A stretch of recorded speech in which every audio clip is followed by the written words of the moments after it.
that I bring in Patrick No-C Walker this way.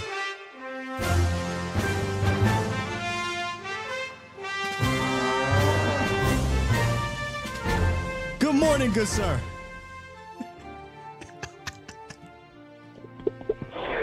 Why are you the way you are? Oh my God. You know what though? Never change, bro. Never change, man. Oh, thank you for that, man. That just made my morning. What's up, brother? What's up, man? I knew you liked that, bro. I just knew it. We talking some buy or sell. It's only right. That's comedy. Oh my goodness. That's perfection. Perfect. Somebody called you Patrick Bradshaw Layfield. Oh my God. Nailed it.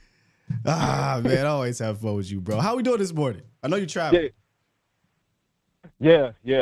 Just came out here to little short hop this weekend in North Carolina. You guys know, who follow me know I come to North Carolina pretty frequently, kicking with the family. So out here just for the weekend, though, obviously, as always, not touching the barbecue with the 10-foot pole because now there's no such thing as North Carolina barbecue, fight me.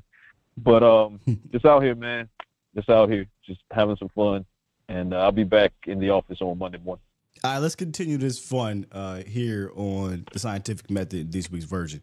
I want to pick up this conversation. First, the Trevor Lawrence deal, just kind of your thoughts on it and the quarterback market. And obviously, we'll tie this into Dak Prescott. But before we get into the buy or sell, when you saw the number, was it shocking to you? and did you immediately say, just think about money signs and dollar signs for Dak?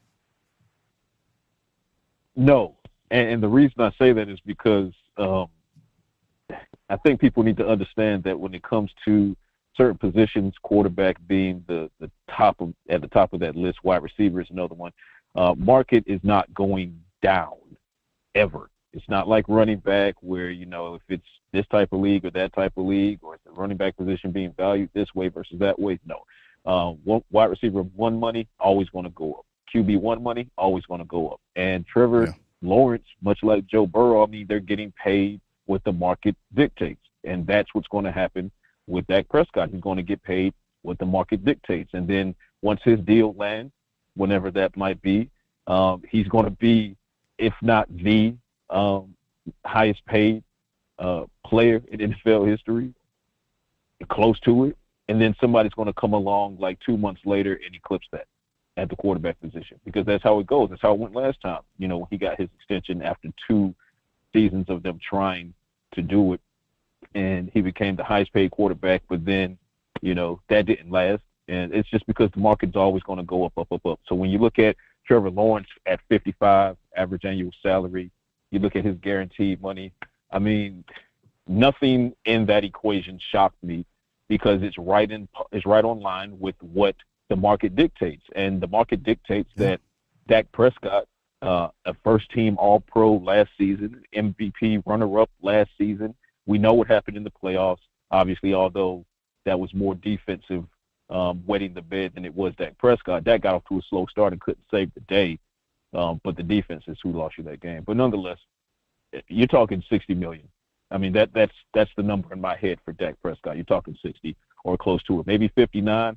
Maybe you get him in at 58, maybe, but you're not getting him at 55, not getting him at 56. So, those numbers don't shock me, because if the numbers for quarterback one deals are still shocking you, it's because you've not conceded to the reality that the market doesn't care about your feelings. Facts don't care about feelings. Your feelings. It also, facts don't care about feelings. That's science, baby. Facts don't care about your feelings, and the market doesn't care about your salary cap issues. The salary cap issues are your issues. You created those issues. The market is the market. Either you're going to pay it or you're not going to pay it. So in lieu of this contract, let's now get to the buy or sell part. Buy or sell. Dak gets a deal done in training camp. Patrick No-C Walker. I'm going to sell that. And the reason I'm selling that is not to say that it can't be done. I think that there's a solid chance. There's a solid chance it gets done in camp. But it's a two-way street. And on the other side of that street is Todd France. Okay? and Cowboys fans are pretty well versed in dealing with Todd France. And the thing about Todd France is if that number and that term doesn't look like what he wants it to look like, then this is going to drag out a little bit. I mean, talk about the previous negotiation when the Cowboys wanted a 5-year, but Todd was like, no, we're not doing that. So I think that in the end, I do think that the two sides come to terms, and I do think that Dak Prescott gets another deal done. I do think that he's in Dallas for the foreseeable future. I just don't know that happens as early as training camp. I think Todd France wants to see more leaves fall. And I also feel like if you look at the history of negotiating with France, he doesn't, as far as his quarterbacks go, doesn't necessarily like to negotiate deals within the season. So if a deal doesn't get done in training camp, then it's probably a next offseason thing, which then, could blow up in Dak's face, so to speak, as far as him not getting as much as he possibly could. But at the same time, it's a roll of the dice. It could work even more favorably for him because he's already entering with leverage. And then if he actually does use this prove-it season, if it turns out to be a prove-it season, if he uses this to get over the playoff hump as far as like playoff success, goes on a run, gets the Cowboys featured in, at minimum, the NFC Championship game, possibly the Super Bowl, and if he wins it on top of all of that, Joe Flacco 2.0. Well, yeah, you're exactly. We're not even talking 60 anymore. We're talking 65. So, yeah, I think all of those things come into play. So I think it's possible. Absolutely, there is a solid chance for those that listen. There is a solid chance that gets the deal done in training camp. I just don't think that, from his agent's perspective, that it would be the move to make. They use Jerry used the term "all these leaves falling," and they're falling right in front of them. I do wonder if the one leaf that he's talking about that he's not saying is just Dak's season in 2024. If that's the leaf that they have to wait until January to fall, because if that's the case, then won't be an extension until March. Yeah, from Jerry's perspective, I don't think that's what Jerry is saying. From Jerry's perspective, he wants the deal done now. His way, though, right? Now he wants it done his way, right? And is that not how business goes? Yeah. So you have an agent who wants it done his way, and you have an owner and a GM who wants it done his way, and that, folks, is called negotiation. You gotta come to terms and come to the table and meet in the middle, and that's where things get a little bit, timeline-wise, it's like win. So I think from a Jerry perspective, they are, and he said that they are comfortable with leaving his contract as is, quote unquote, because they did a little bit of restructuring in March or April, I believe it was March, I think, to just free up a little bit of salary cap so they can not do anything in free agency. That's what's so weird about it, man. They complain. I'm sorry to cut you off there, Pat, but they complain about cap. Good, but if they really want their quarterback and really want their wide receiver, then you extend them. You create massive amount of cap that you can go do these other things for. So it's you're really trying to sell me on something that's a lie, in my opinion, where they say, "Oh, we don't have the cap." You do. And right, but see, the thing about it is I recognize that the organization is going to put certain talking points out there when it comes to the salary cap. I get that 100%. No differently than I expect, politicians to hit certain talking points when they're on the campaign trail. And that doesn't necessarily mean I have to buy into those talking points. Yeah. That just means I expect that you're going to say them. Okay, I expect you're going to say things like, "I'm lobbying for a tax break for the middle class," and I expect you to say these types of things. I expect it, right? I expect you to say, "Oh, we're going to put all of this effort into saving Social Security." I expect you to say it. Do I believe it though? Based on the data that I have, no, I don't believe it. And I translate that over to the salary cap equation. The Cowboys know full well, and a lot of knowledgeable Cowboys fans and analysts know as well, that this salary cap can be finessed however you want to finesse. Yeah. Okay. Example being, if you really wanted to free up a ton of money this offseason, you could have pulled restructure triggers on Dak, Trevon Diggs, Malik Hooker, Donovan Wilson, and I mean, we're talking tens of millions of dollars in savings that would have allowed you to sign one or two whales in free agency, so forth and so on. The fact that you chose not to do it, just say that you chose not to do it. Right. Okay. And versus the talking point, which is what too many people are buying into. The talking point is, oh, well, the bill always comes due. Yeah, it does. But when that bill comes due, there's a way to finesse it and buy yourself more time before you actually have to pay that bill. Howie Roseman does it all the time. They did it every year under the Drew Brees regime in New Orleans. Seattle Seahawks, they do it. I mean, it's doable. The only question is, are you going to do it or are you not going to do it? The problem with some fans, they're saying, oh, well, Dak is, if you give him this deal, he's going to eat up this big chunk of it. You're just not understanding how it actually works. You're gluing yourself to the talking point as opposed to the data points, and that's when people lose me.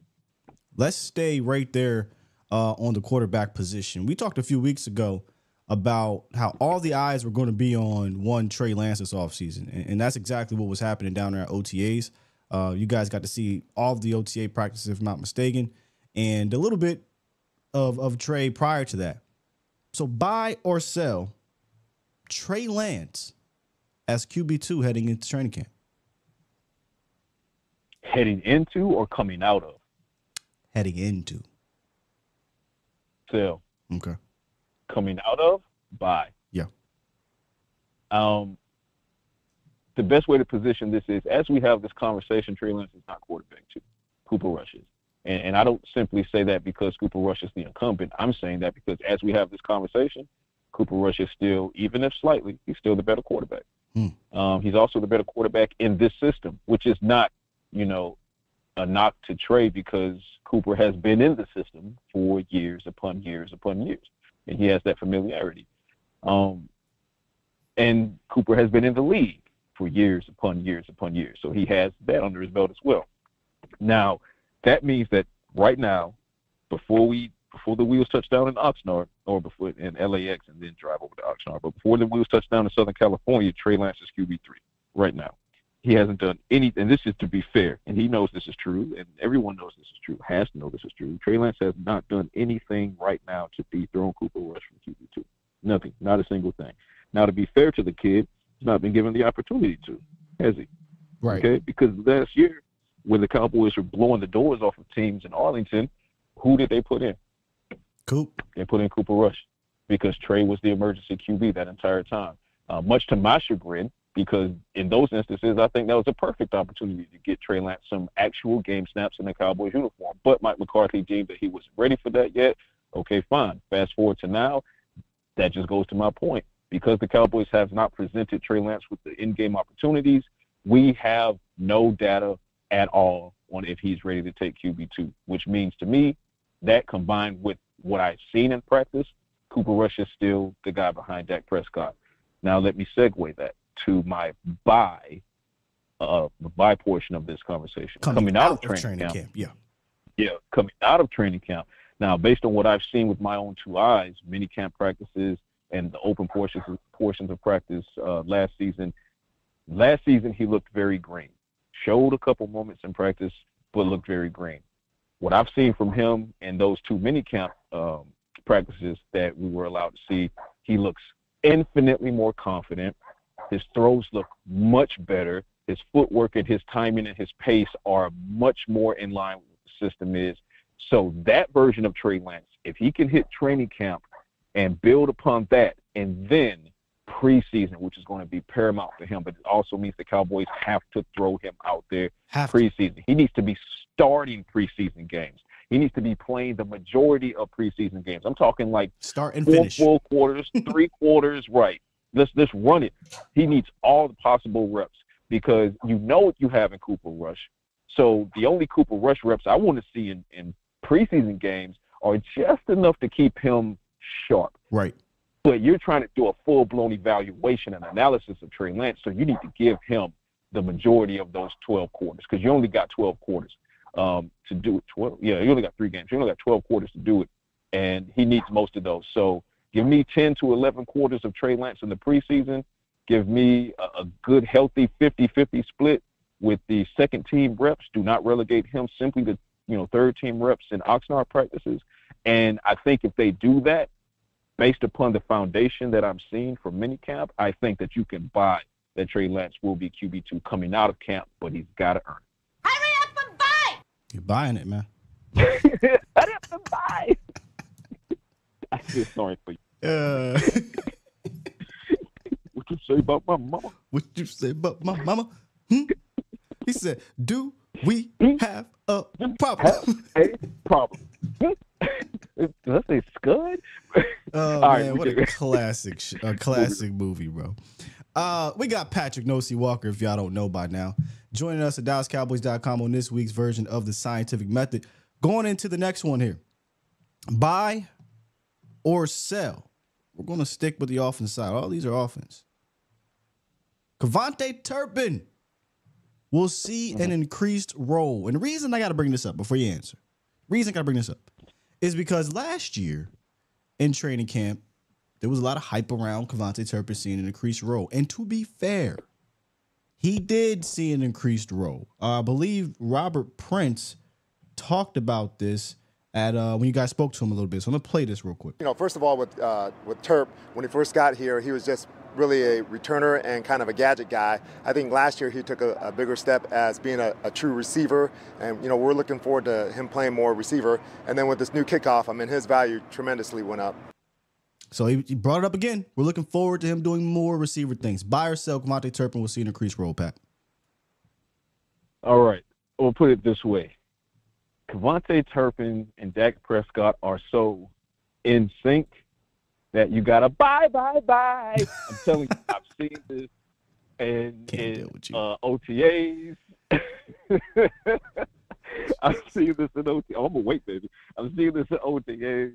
I've seen it in minicamp. I actually said this in my notes from OTAs, and I think it's in one of my tweets as well. As a matter of fact, I know it's in one of my tweets.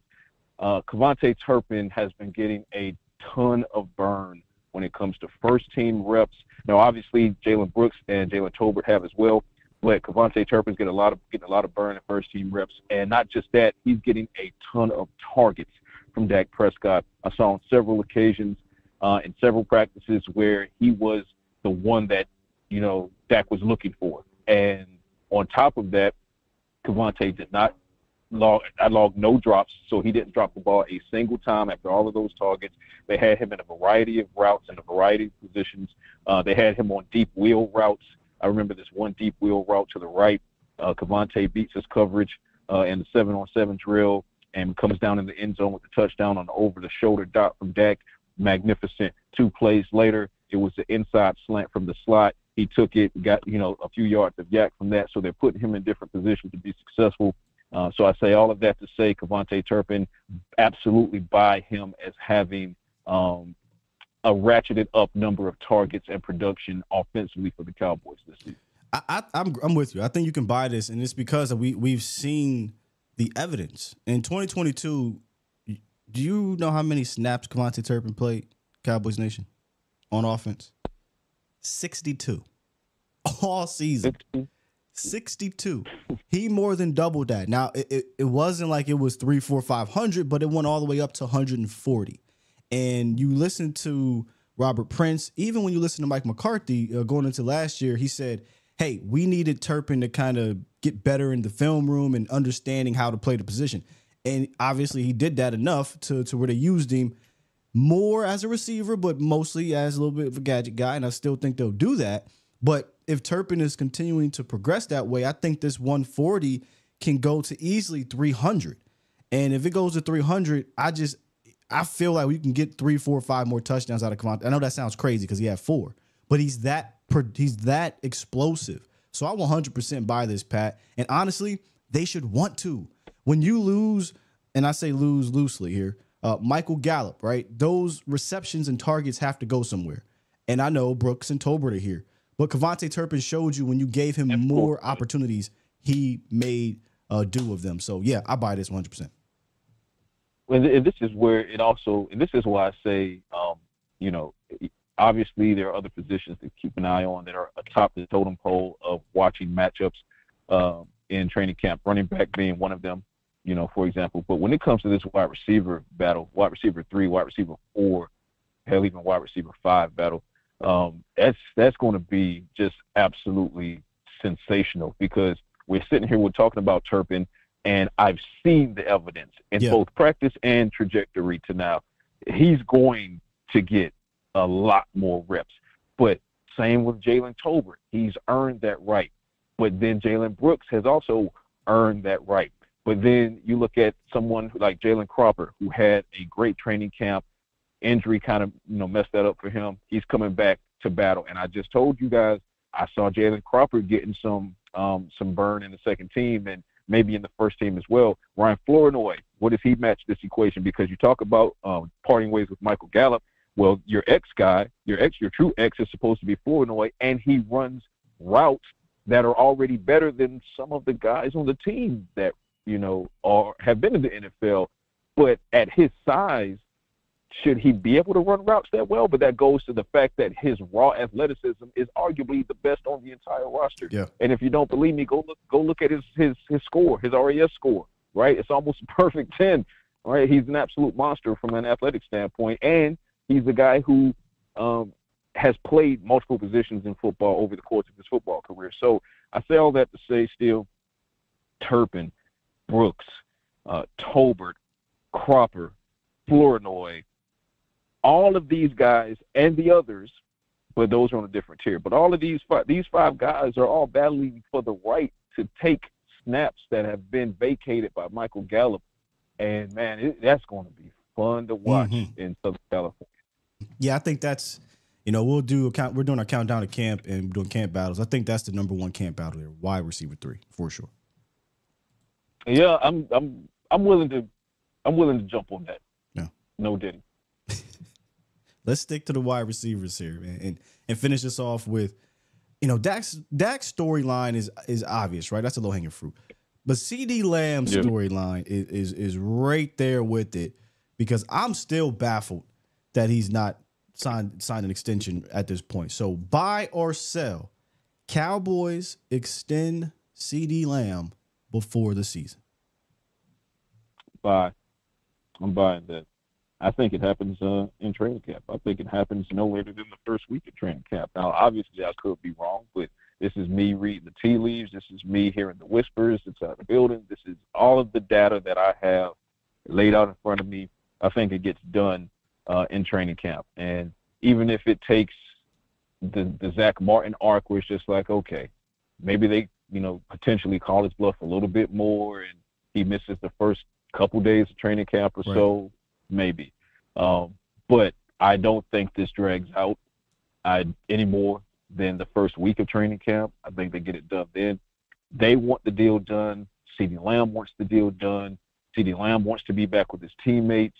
But at the same time, he understands that this is his first real chance at getting generational money that he's earned, more than earned. Mm-hmm. And he understands as well that the Cowboys haven't had a talent of his nature since Dez. So he understands that they need to pay for that. And that's 100% fair. This is the business aspect of it. So, is CeeDee Lamb going to be on the field for the Cowboys in 2024? Absolutely he is, by hook or by crook. But I do believe that as far as when the deal comes, I think it comes in training camp, no later than the first week of training camp. That's just my feel. It's just my read on it. And can't you argue with the Justin Jefferson deal getting done sooner than I think a lot of us expected, that should speed up things because I think it's clear. It does. Jefferson's agent, Lamb's, Chase, these guys are all waiting for one of them to go first. It does. It was always Jefferson or Lamb. It was always Jefferson or Lamb, right? Chase and Ayuk and these guys, while their money is going to be comparable, the two horses that lead this race, and you could argue that Chase to a degree, but the two horses that lead this race have been Jefferson and Lamb.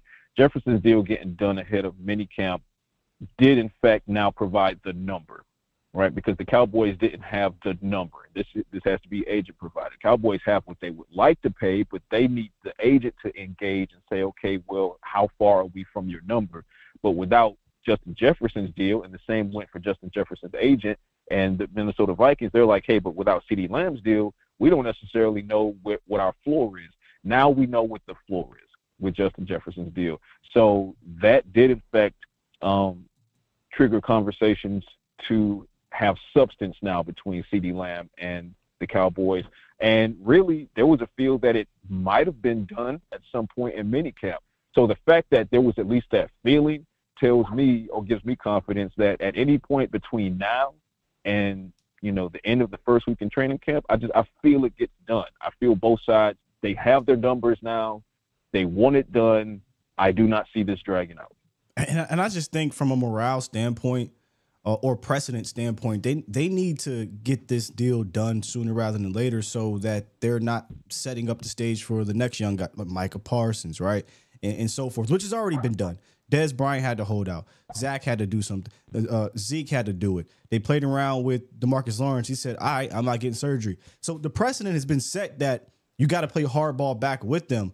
But it'd be nice if they can kind of start changing the tide here and say, all right, these are our guys. We want you to be here. Y'all want to be here. Let's hammer this thing out and get it done like all these other teams are doing so that we can now build around you with said cap savings or et cetera. Because at this point, if I'm Micah, who's up next, if I'm Deron Bland and Tyler Smith and these guys, I'm looking at this is how you negotiate. Don't show up, play hardball because they're going to do it to you. I agree with that 100%. And there are obviously instances where the Cowboys have both kind of let their resistance to setting the market create tenuous situations. And it's also true that there are situations where they got the deal done ahead of time. Trayvon Diggs, for example, they got the deal done ahead of time. Now, that being said, one big reason that deal got done ahead of time was because Trayvon he didn't set the market. Set the market, yeah. Fair. So, you know, and you could argue that Trayvon could, and not even you could argue, it's facts. Trayvon could have pulled the same thing that CeeDee is doing, and justifiably so. I do not disagree with CeeDee is doing because, like you said, you have to play hardball when you're negotiating with a team that doesn't want to set the market, but you have a talent that sets the market, that, you know, demands you set the market financially. So unless CeeDee Lamb and his representation want to acquiesce in the way that Trey Diggs did and say, you know what, okay, we're not looking to set the market, but if we can come in close to what the market demands or what Justin Jefferson is getting, and then maybe you throw a little bit more guaranteed money on it. I think if they do it that way, I think it speeds up the deal getting done. If they don't and they say, you know what, no, we want each one of these parameters to exceed Justin Jefferson's, which they're well within their rights to do so, then that's when it's not getting, to me, that's when it doesn't get done today or next week or the week after, not without Jerry Jones sitting back and saying, you know what, let's not even play around with this guy for both precedent reasons and for the simple fact that we know how this story ends. It ends with him setting the market, and every day we wait is going to cost us more money because another deal is going to land, another leaf is going to fall, and we can't keep doing this. So I think it takes one of those two things to happen. Either the Cowboys have to say, you know what, we can't keep doing this. Let's just get this done. Or CeeDee Lamb's representation says, you know what, make our annual average salary maybe like $1 million less than Jefferson, but give us $10 million more in a signing bonus, and you got a deal. So we'll see how it plays out, but I think it gets handled this summer. I agree with you, and I think CD and his representation knows, hey, man, whether it's here or elsewhere, I'm finna get the bag. So whenever you're ready, holla at me. The whole thing. and listen, like I said, CeeDee Lamb is going to be in a Cowboys uniform on the field by hook or by crook. But if for whatever reason, and I do not foresee this as happening, franchise, but it's not impossible, so I'll speak on it. It's one of those things where if CeeDee Lamb's deal is not done by next offseason, it doesn't get cheaper, folks. No. It doesn't get cheaper. It only gets more expensive. So if you are uncomfortable right now with a wide receiver one's number being, 35, 36, 37, just know that next year is going to be 43. Whew. Man, that's all I'm saying. This, goodness, man, this salary cap thing crazy. Granted, get it done right now. Yeah, I believe it's the only major sport that has the hard cap. I think everyone else has a soft cap or no cap at all. Yeah, but there's still there's still so much finesse that can be done. Yes. And also Yes. keep in mind, ladies and gentlemen, that it takes a pandemic to make the salary cap go down. Other than that, it's going to go up with explosive growth year over year over year, which goes back to what I was saying as far as people are sticking too much to the talking points, not the data points. Data points indicate that as market values are going up and you're paying these players more, TV contract revenue is going up, and not even commensurate with those deals. They're going up exponentially more than the market value. So don't let the NFL sell you on, and teams, any of I was the about to 32 say, teams. Steven, don't let Steven sell you on it. I'm saying that. And again, and I get it. I got love for the Joneses, obviously. But I'll say this to Steven as well. And I've had these conversations with Steven. I've talked to Will and McClay. And the fact is, I understand the talking points. I understand them. Just know that I have the data points. That's all I'm saying. Yeah, it's 2024, man. That's all I'm saying. I got the data points. So talk your talk. What by all means. I get it. What my man say? But what Cass say? He said, "Do you know I can see you? we can see we you right here. We right here." But seriously, man, and this is and I love it because it's a mutual respect. I know that they're going to politic it. I get it. And then they know that once they're done politicking it, I'm gonna put out a science lab article. Come on, man. That's right up their alley. My science lab article is going to absolutely lay everything out. Or I'm going to put a tweet out and say, hey, I'm just saying you can restructure that. It's the dance, man. It's the dance. So, they'll have their talking points. I'll continue to educate fans, and we'll keep doing this dance, man. And hopefully, how they view the salary cap, hopefully that changes going forward. And more importantly, hopefully fans understand that that whole pie analogy, the pie is not finite, right? When you bake a pie, it's fixed in real in space and time, right? It's whatever you made. That's not how the salary cap works. It's actually a living, breathing organism. You know what I think about when I hear about the pie talk for Stephen Jones? Remember in Life when Martin Lawrence ran across the line to go chase the pie down, and he's sitting behind the house eating the pie and it's hot. I just think like Stephen Jones is just sitting there like, it's my pie. Right? That's Stephen. That's Stephen, man. Or Cartman from South Park. My pie. Well, that's a good. Yeah, you got the accent, so that's perfect. Yeah. That's what I mean. So once folks break out of the thought process that the pie is like this, I get it. It's finite in the aspect of the number is a hard number that's established. But if you look at it year over year, it's not the same pie year over year, because the pie is going to continue to get larger and larger and larger. And this is without me going into the caponomics aspect of it as far as dead money. Is it front loaded? Is it back loaded? I'm not going to get into all of that. The fact of the matter is, there's enough free resources for you, the fan, to be able to utilize to educate yourself to the point where you can hear the talking points without buying into the talking points blindly. And that's all I ask. Ooh, and that's the science. That's the science right there, bro. That's the perfect way to end it, bro. Hey, look, this was a fantastic one, another fire one. Pat, I know you're traveling, so safe travels, brother. Appreciate you for coming through, and can't wait to get back into this next week too. Fun as always, brother. I'll talk to you guys soon.